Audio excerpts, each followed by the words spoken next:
Right, now, I know that if you've been following my lessons or my videos on YouTube, you know that I'm a big fan of getting a strong start to your painting, and one of those great tools for doing that is the Notan study. And the thing with a Notan study is it really does define the strong mass shapes right from the start and gets you looking for the right things.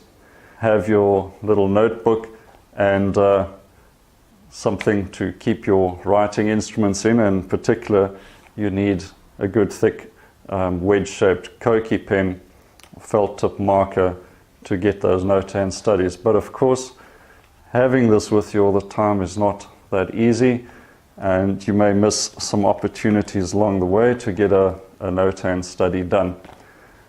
But never mind, there's always one thing that we have with us these days, it seems, and that is the cell phone.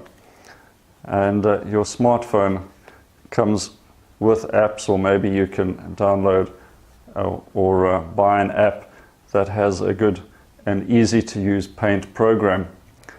So my favorite little app that I use is called Art Rage. There's a free version that limits you to the oil paint setup, and it's very effective. But what I like most is doing a quick Notan study on your smartphone using Art Rage. Is extremely simple. You don't even need a stylus. You can simply use your finger on the touch screen and you have a quick Notan done straight away. Save it, you can export it, email it to yourself, take out the image on USB cable, whatever's simplest, and print it out, or work from it using your phone and your canvas. And there it is, easy as that. So there's no excuses for not doing lots of Notan studies and practicing them wherever you may be, because I'm pretty sure you've got your smartphone with you.